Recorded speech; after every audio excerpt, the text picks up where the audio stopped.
Negócio nos finalmente para fechar no Flamengo. Vamos comentar sobre isso. Gabigol toma atitude enérgica. Olha aí, hein? Vamos comentar sobre tudo isso e muito mais. Dia a dia do Flamengo. Você que tá aí, dá aquela moral de sempre. Se inscreva no canal, aciona o sininho da notificação. Deixa o teu like, se inscreveu, aciona o sininho, deixou o like. Então toca aí, meu parceiro e minha parceira. Tocou, então vem comigo, Bruno Negro. Vamos às notícias do Flamengo. Elenco do Flamengo se reapresenta ao CT Ninho do Urubu após os atletas do Flamengo curtirem a folga de ontem, na quinta-feira, venceram o Vitória na quarta daquela forma, de forma emocionante, dava para ter sido de forma mais tranquila, o Flamengo jogou mal, mas venceu o jogo. Quinta-feira de folga por conta da batida de treino e de jogos que o Tite reclamou, inclusive, na entrevista coletiva. Time volta a treinar hoje na sexta-feira, treina no sábado e joga no domingo às 4 horas da tarde contra a equipe do Atlético Goianiense. Hoje é um dia muito importante para a gente ver a questão do Bruno Henrique, galera, para ver se ele vai treinar normalmente com o elenco, se ele vai treinar parte na academia, parte com o elenco, se ele vai ficar mais uma vez só na academia. Hoje deve ser o dia para determinar se o Bruno Henrique segue para a partida aí contra a equipe, né, do Atlético Goianiense, o que zeraria, né, o DM do Flamengo.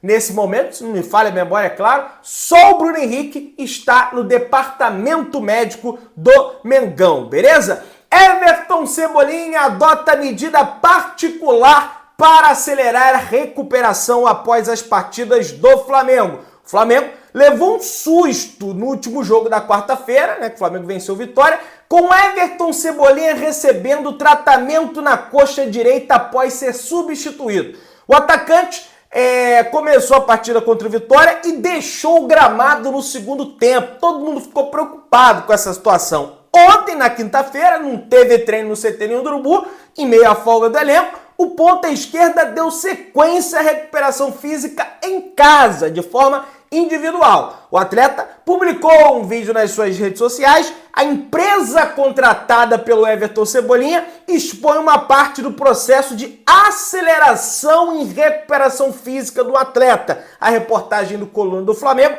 sobre que o clube autorizou o procedimento, inclusive apoia o tratamento particular do camisa 11, minha galera. Então, é tranquilo esse procedimento, né? Não tem nada grave com ele. É mais um desgaste muscular ali mesmo, não é nenhuma lesão grave que ele sofreu ali, tá? E o Cebolinha, cara, é importantíssimo para esse momento do Flamengo. Ele que entra, sempre faz uma fumaça ali do lado esquerdo. Então a gente tem que ter ele apto, né? Aí para os próximos jogos do Mengão. Até porque não tem um substituto ali, né? Ideal, que no caso é o Bruno Henrique, que também tá com problema. Ideal mais ou menos, que eu ainda acho que o Bruno Henrique joga um pouquinho mais centralizado. Mas o Tite não quer saber, bota ele lá e de qualquer forma ele arrebenta. Iluminado, com apenas 149 minutos em campo, o atacante Carlinhos já marcou 2 gols no Campeonato Brasileiro, sendo a terceira opção no ataque do Flamengo, hein, minha gente?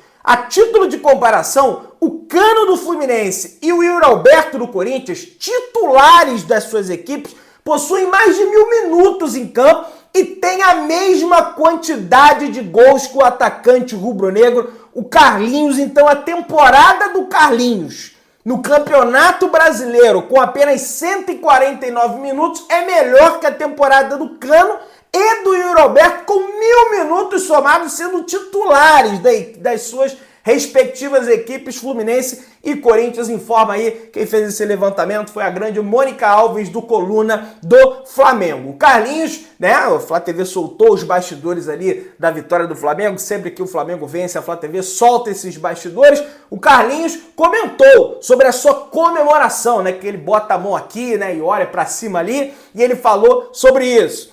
Dá um saltinho, cara de marrento, que é a do Faraó. Sempre minha mãe me botava para assistir desenho bíblico, então essa comemoração ficou marcada. Eu falei para os meus irmãos que essa comemoração do Faraó eu vou levar para frente. Foram as declarações do Carlinhos, a Flá TV, a TV do clube. Então Carlinhos vai sempre comemorar dessa forma, comemorou assim contra o Atlético Mineiro e comemorou de novo diante da equipe do Vitória da mesma forma. Gustavo Ervino Bauer, meia pita, Flamengo e Atlético Goianiense. Ele será auxiliado por Thiago Americano Labs, também árbitro de Santa Catarina, assim como Gustavo, e Alex dos Santos, de Santa Catarina também. O VAR ficará sob a batuta de Rodolfo Toschi Marques, árbitro FIFA do Paraná. Então vamos ficar de olho aí. Já tinha comentado que o Gustavo ia apitar o jogo do Flamengo, mas agora a gente tem o trio, aliás, o quarteto, contando com VAR quinteto, sexteto, até porque, meus amigos, só no VAR tem umas 300 cabeças lá e mesmo assim tem polêmica de arbitragem. É um negócio assim inacreditável, mas vamos avançando aí, pessoal.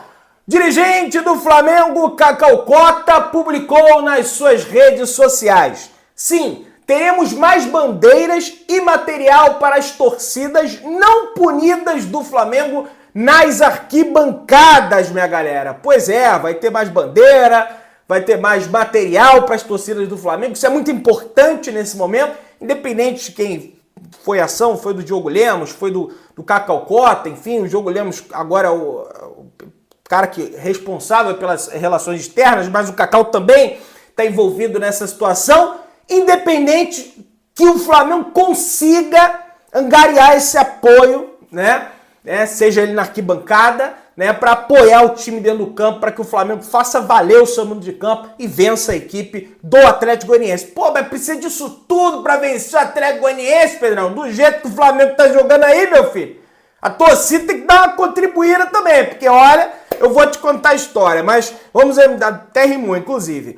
Discurso de Gerson no vestiário antes da vitória sobre o Vitória. Olha o que o Gerson falou. Não se deixa levar pela torcida do adversário. Não se deixa levar pela posição que o adversário está na tabela. Esse, para mim, foi o ponto mais alto do discurso do Gerson. O Gerson que assumiu essa posição de liderança no Flamengo, assumiu essa abraçadeira de capitão no Flamengo. E, para mim, esse é o ponto-chave.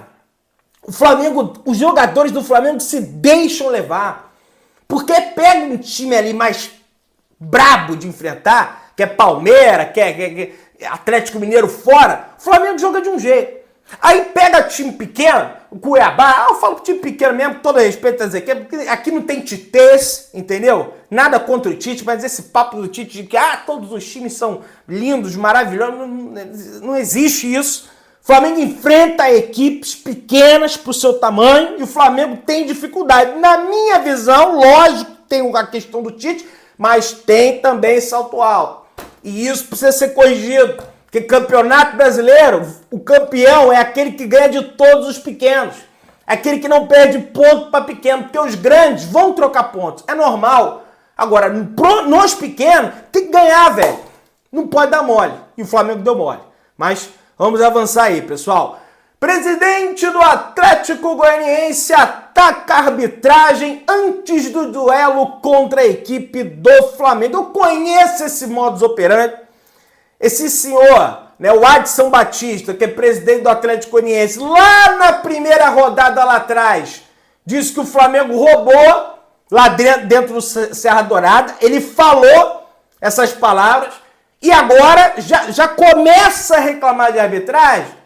Porque, lógico que ele sabe, tudo bem que ele está reclamando lá do jogo contra o Bahia, mas eu conheço esse modus operandi. Aquela pressão, né? Não que o árbitro vai entrar deliberadamente para prejudicar o Flamengo, mas jogando uma pressão. E ele falou o seguinte: dentro das minhas imaginações, eu não posso falar o que eu penso porque o STF do futebol vai me banir. Eu posso imaginar, mas não tenho provas. Mas se vê um árbitro sem condições, passa para o torcedor que ele está buscando algo. A fragilidade da arbitragem é muito grande. Hoje vimos um árbitro despreparado, sem postura, inseguro e não passa o controle que precisa. Poderia estar falando muito mais coisas, mas vim de uma punição e não posso prejudicar o meu clube por isso. Pois é, veio de uma punição também porque falou do Flamengo. Eu lembro das coisas. Lá, primeira rodada, Serra Dourada, eu tava lá, o Flamengo venceu de forma legítima, né? E aí, ele veio falar que o Flamengo foi lá roubar. Aí já começa esse discurso contra o Flamengo. É sempre contra o Flamengo. Acontece com o Palmeiras, acontece, não tem. Agora mexeu com o Flamengo, falou que foi roubar. É um negócio impressionante. Esse lance da bola, aliás, eu vi um corte do Thiago Life, ele tá corretíssimo, lá do pênalti do Cristiano, só deu polêmica porque é o Flamengo. Se é outro time, não tinha polêmica, mas é o Flamengo, né? Aí tem que dar polêmica, né? Minha gente, o negócio é o seguinte, sócios do Flamengo, né? Agora sócios torcedores do Flamengo receberam a seguinte informação.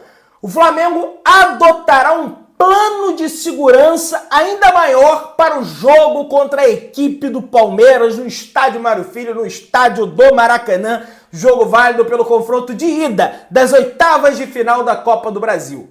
Os torcedores acessarão o perímetro do estádio com um QR Code e só entrarão no Maracanã com biometria facial. Todos os setores do Maracanã agora está com biometria facial. E esse QR Code é um QR Code dinâmico, galera. Dinâmico, ele vai mudando ali, enfim. Você que é sócio torcedor do Flamengo, quando você adquirir o ingresso através do site do Flamengo, você vai ver que ele vai te dar todas as instruções ali, como você deve fazer esse acesso. Flamengo aí, lógico, combatendo o cambismo, mas também é verdade, tentando manter ali a segurança, né, do seu torcedor. É um jogo do mais alto risco. A gente sabe como a rivalidade Flamengo e Palmeiras se deu nos últimos tempos. No Allianz vai ser a mesma coisa, o bagulho vai ser doido. Vou nos dois jogos, né? Vambora fazer essa cobertura dos dois jogos. Aliás, deve até ficar uma semana lá em São Paulo, porque vai ter o São Paulo, depois vai ter o Palmeiras, né? Enfim, vamos avançando aí, pessoal. Foi surpreendido. Jorge Macedo, diretor de futebol da Ferroviária, revela que foi surpreendido com a saída de Vinícius Bergantin para o Flamengo. E ele falou: o Vinícius nos comunicou na quinta-feira à noite que havia recebido um convite do Tite para trabalhar a questão defensiva do Flamengo, falou o diretor de futebol da Ferroviária, o Jorge Macedo. Pois é, tá precisando, hein? Ainda bem, vamos ver se esse cara é bom, se vai resolver a questão do Flamengo aí, meu velho. Porque tá complicado, hein? Obras de acesso, o Flamengo prevê, obras de acesso que o Flamengo prevê no projeto do Estádio do Gasômetro, informa Fred Gomes e Thiago Lima através do GE. Globo.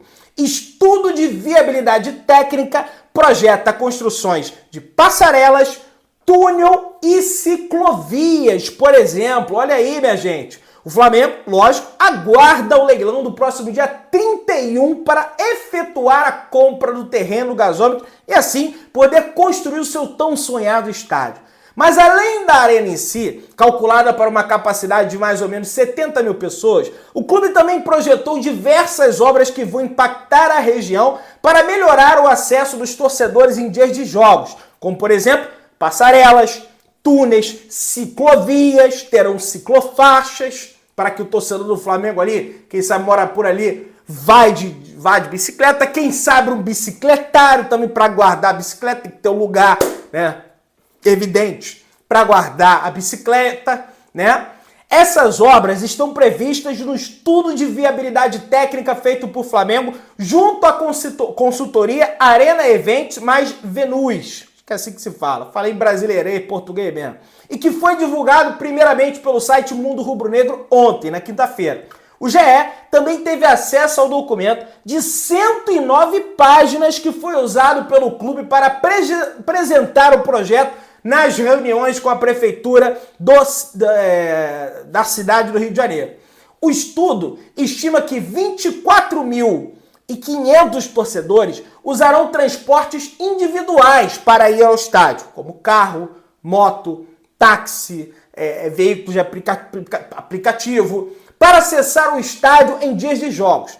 43.600 usarão transporte público, metrô, trem, VLT, ônibus, né, BRT, e 1.900 irão a pé ou até mesmo de bicicleta. Por isso, terão algumas, além do estádio, né, minha gente, vai ter obras para o acesso, para facilitar o acesso. A passarela, o pessoal precisa correr no meio da rua, a bicicleta, pô, vou de bicicleta, né?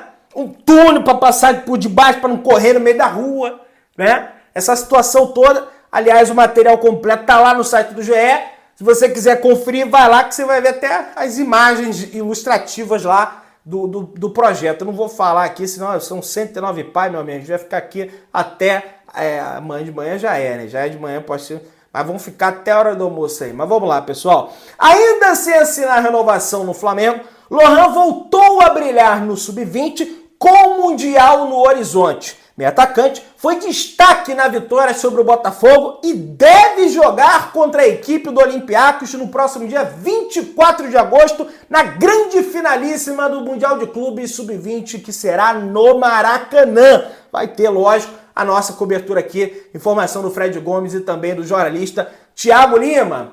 Enfim, vamos acompanhar essa situação. Minha gente, o negócio é o seguinte. Ontem, ele por volta da noite, 8 horas, 9 horas, mais ou menos, o Gabigol repostou no X, antigo Twitter, um post do Mauro César Pereira, que é um jornalista. Nesse post, o Mauro César dizia: Gabriel Barbosa tem uma proposta de renovação contratual. Uma proposta generosa, ao meu ver, exagerada até. Se colocadas nas balanças, suas muitas más atuações versus raros bons momentos como o de ontem. Sem falar nos problemas que protagonizou. Gabriel é quem não quer renovar com o Flamengo. Direito que o jogador tem, afirmou Mauro César Pereira, se baseando, lógico, nas informações que ele colhe e também nas declarações do seu empresário durante o Seleção Sport TV, que disse que, pelas condições do Flamengo, ele não iria renovar o contrato. O Gabigol retuitou isso e depois publicou, exatamente às 8h03 da noite. 6 anos querendo atenção, vamos dar atenção a quem quer atenção. Ha, ha, ha, ha, ha. Para que tá feio. Ele não marcou o jornalista, mas deixou subentendido que era para ele que ele estava falando ali, porque ele tinha acabado de repostar ali, né, o post do Mauro César Pereira. E aí, depois ele pegou uma publicação do SofaScore, que é um excelente aplicativo de estatísticas e dados de futebol, que diz o seguinte: Gabigol ultrapassou a marca de 200 participações em gols com a camisa do Flamengo. Desde a sua estreia, ele é o jogador do futebol brasileiro com mais participações em gols, 201.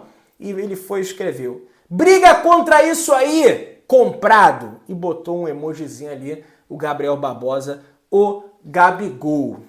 Enfim, eu acho sinceramente que não tem que Gabigol ficar se envolvendo nisso, entendeu? O Mauro, pô, é um cara que trabalha bem, deu lá a opinião dele, entendeu? Sabe? Joga bola, Gabigol, tá tão bom jogando bola, enfim. Mas vamos avançando.